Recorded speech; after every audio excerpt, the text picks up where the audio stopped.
جی، میں عرض کر رہا ہوں کہ گجرات کے ان لوگوں کو میں نے دیکھا ہے جن میں امت پناہ تھا، جن کا نام ابھی آپ کے سامنے لیے حاجی موسیٰ بابر ہیں، حضرت مولانا علی یوسف ہیں کاوی کے، یہ بھروچ ضلع کے ہیں، صورت حضرت مولانا سعید راندری رحمۃ اللہ علیہ ہیں، شیخ احمد اللہ ہمارے استاد ہیں، اور بے شمار لوگ ہیں۔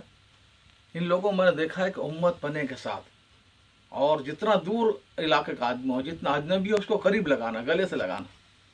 لیکن بدقسمت یہ ہے کہ اب گجرات میں ایسے لوگ شاید نظر ہی نہیں آ رہے، عصبیتیں بڑھتی چلی جا رہی ہیں۔ دیکھیے، جو بات میں عرض کر رہا ہوں یہ کوئی وقتی بات نہیں ہے، یہ ہمیشہ کی بات ہے۔ 1400 سال سے یہی ہوا ہے، اور آئندہ بھی قیامت تک یہی ہوگا کہ جب بھی بنیاد مال بنے گا، مال کو اصل قرار دیا جائے گا، یا جب بھی کسی قسم کی عصبیت آئے گی، تو اس وقت میں جو ہے ہر قسم کی خرابیاں پیدا ہوگی، فساد پیدا ہوگا۔ ہر دور میں یہ ہوتا رہا ہے۔ دیکھیے سید احمد شہید رحمۃ اللہ علیہ، ان کی تحریک جو ہے اتنی عجیب تحریک تھی۔ حضرت شاہ عبدالعزیز محدث دہلوی رحمۃ اللہ علیہ کی کہ تربیت یافتہ یہ جماعت آپ پڑھیں، سرگزشت مجاہدین غلام رسول مہر کی، یہ حضرت مولانا علی میاں رحمۃ اللہ علیہ کی سیرت احمد شہید 2 جلدوں میں ہے، مختصر کتاب جب ایمان کی بہار آئی، اور بے شمار کتابیں۔ ایسا معلوم ہوتا کہ قرون اولیٰ کے لوگ تھے، دور صحابہ و تابعین کے لوگ تھے۔ اتنی بڑی تحریک تھی جس سے امید تھی پورے ہندوستان بر صغیر میں ایک تبدیلی آ جائے گی دین کی طرف، لیکن کیوں ناکام ہو گئی؟ یہ عصبیت کی وجہ سے کہ باہر کے علاقے کا آدمی ہمارے علاقے میں بڑا بن کے کیوں رہے۔ میں تفصیل میں نہیں جاتا، تو یہ بنیادیں ہیں۔ حضرت مولانا سعید احمد خان صاحب رحمۃ اللہ کے ساتھ ایک مرتبہ ہم لوگ تھے، ایک دارالعلوم کا معائنہ کروا رہے تھے، وہاں کے محتمم عمارتیں دکھانے لگے۔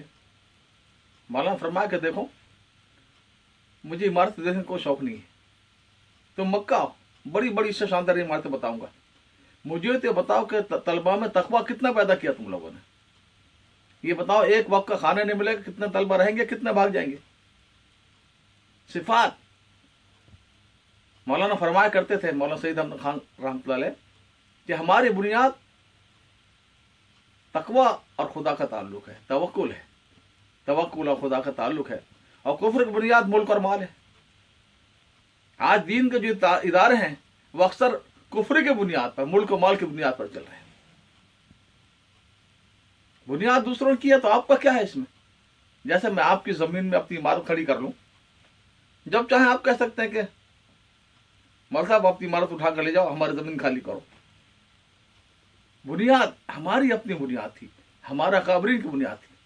حضرت مولانا الیاس رحمۃ اللہ علیہ فرمایا کرتے تھے کہ جب سے دیواریں پکی ہوگی کاشف العلوم کی، نظام الدین کے مدرسے کی تعلیم کچی ہوگی۔ یہ مزاج مولانا یوسف صاحب رحمۃ اللہ علیہ کا تھا۔ ہم نے دیکھا کہ حضرت پسند نہیں کرتے تھے عمارتوں کو۔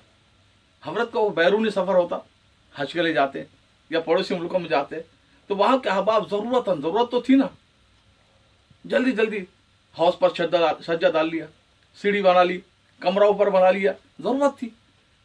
لیکن اصل توجہ افراد پر، افراد سازی پر کیسے کیسے لوگوں نے تیار کیا۔ آپ دیکھیں آخری دور میں اگر کسی نے کچھ افراد بنایا تو اس میں مولانا ابو الحسن ندوی ہیں، یا اس سے پہلے حاجی امداد اللہ رحمۃ اللہ علیہ، حضرت تھانوی رحمۃ اللہ علیہ، اور بہت سارے بزرگ ہیں۔ تو اب یہ افراد سازی مفتی شفیع رحمۃ اللہ علیہ، مفتی اعظم پاکستان 80 سال پہلے کہہ چکے ہیں کہ ہمارے خانقاہ مدرسے ان کی روح نکل گئی ہے، یہ بے جان ہو گئے، اتنا افراد سازی نہیں ہو رہی ہے، بانج ہو گئے، بانج کا لفظ استعمال فرمایا۔ تو جب توجہ مال پر ہوگی اور عصبیت آئے گی تو کہاں سے افراد بنیں گے؟ ابھی تبلیغ میں وہی افراد چل رہے ہیں جو ان بزرگوں نے، حضرت مولانا الیاس رحمۃ اللہ، مولانا یوسف رحمۃ اللہ نے بنائے تھے۔ تو یہ باتیں کوئی وقتی نہیں ہے، ہمیشہ اس کو دیکھنا پڑے گا کہ مال کو اہمیت دی جائے۔ مال کی ضرورت تو ہے، مال مومن کے لیے ایک نعمت ہے، لیکن ایک ضرورت ہم مال ہی کو بنیاد بنا دیں، لوگوں کی قربت کی، آپ بڑے بڑے قابرین کے قریب ہو رہا آدمی مال کے ذریعے سے۔ یہ عصبیت کو تو عمدن توڑنا پڑے گا۔ یہ خضرا پودے کی طرح پر یہ زہریلا پودا خود بخود اگ جاتا ہے۔ گزشتہ 25-30 سال سے میں دیکھ رہا ہوں گجرات میں یہ گجرات کی بات نہیں کروں، سارے عالم کی بات ہے. ہر جگہ صفات میں زوال ہے، انحطاط ہے. ہر جگہ ویسے افراد تیار نہیں ہو رہے، اور اس کی بنیاد یہ ہے جو مرض کر رہا ہوں. تو یہ صرف مولانا صاحب کی وجہ سے نہیں کہہ رہا ہوں میں. مولانا صاحب رہے نہ رہے، جو بھی آ جائے، قیامت تک کام چلنا ہے، دین کے اور کام بھی ہونے ہیں. تو اس میں ہمیں اصل بنیاد بنانا توکل کو، خدا کے تعلق کو، اور امت پنے کو. آج امت پنا رخصت ہو گیا، سب سے بڑا عذاب ہے یہ. اور اس کی وجہ کیا ہے؟ میرے نزدیک اس کی وجہ یہ ہے کہ گزشتہ 150 سال سے مغرب کا علمی اور فکری غلبہ دنیا پر ہے. مغرب کے جو افکار و نظریات ہیں وہ بظاہر بہت خوشنما ہیں، لیکن اندر میں زہریلے ہیں. وہ ملت اسلامیہ کے جڑ کو کاٹ دیتے ہیں. مثلا ہر ملک کا مسلمان کہیں کا بھی ہو، وہ ہمارا بھائی تھا، امت بنا تھا. جیسا آج اسرائیل ہے، اسرائیل میں کوئی یہودی دنیا کے کسی کونے میں پیدا ہوا ہو، جیسے اترتا ہے وہ نیشنلٹی حاصل کر لیتا ہے. وہ بالخوا ہر یہودی اسرائیل کا شہری ہے. یہ حال ہمارا تھا. جس ملک میں ہم جاتے ہیں ملک ہمارا تھا. ہر ملک ملک ماست کے ملک خدا باست، جو تاریخ زبان سے اقبال نے کہلوایا. تو واقعہ یہ ہے کہ گزشتہ صدی میں، 20ویں صدی میں، مغرب کے فتنوں کو بصیرت کے ساتھ سمجھنے والی سب سے بڑی شخصیت علامہ اقبال کی. انہوں نے اس فتنہ کو سمجھا. ان کا کہنا ہے کہ ان تازہ خداؤں میں بڑا سب سے وطن ہے، اور جو پیرہن لباس اس کا ہے وہ مذہب کا کفن ہے ترک وطن سنت محبوب الہی، دے تو بھی نبوت کی صداقت پہ گواہی. تو یہ وطنیت اگر آپ اس کو مان لیتے ہیں قوم وطن سے بنتی ہے، ملک سے بنتی ہے، تو اس کا مطلب یہ ہے کہ آپ امت مسلمہ سے کٹ گئے. پھر آپ کو کوئی حق نہیں پہنچتا کہ اپنے ملک کے باہر کسی مسلمان کے لیے آواز اٹھائیں. اگر وہ قتل ہو جائے، پوری قوم ختم ہو جائے، آپ کو کوئی حق نہیں پہنچتا، کیونکہ آپ کا تعلق صرف اپنے ملک تک ہے. یہ خدا ہے، ایک دیوتا ہے جو پوجا جا رہا ہے. تو آج ہمارے حضرت شیخ الہند تک تو یہ تھا. حضرت شیخ الہند رحمۃ اللہ کی برکت سے افریقی ممالک آزاد ہوئے، عرب ممالک آزاد ہوئے، بر صغیر اور افغانستان کو آزادی ملی، کیونکہ ان کے اندر امت پنے کے ساتھ. اس کے بعد زوال آتا چلا گیا. تو یہ جو سب سے بڑی جو علاقائیت کہ ہر عالم بھی اپنے ملک کے بارے میں سوچتا زیادہ، یا اپنے علاقہ، یا اپنی برادری، یا اپنا مدرسہ. تو یہ ہمیں یہ مغرب کا زہر ہے جو ہمیں غیر شعوری طور پر ہمارے اندر داخل ہو گیا. اس طرح جو مسئلہ شورائیت کا چل رہا ہے، یہ کیا ہے؟ یہ بھی مغرب کی ڈیموکریسی ہے.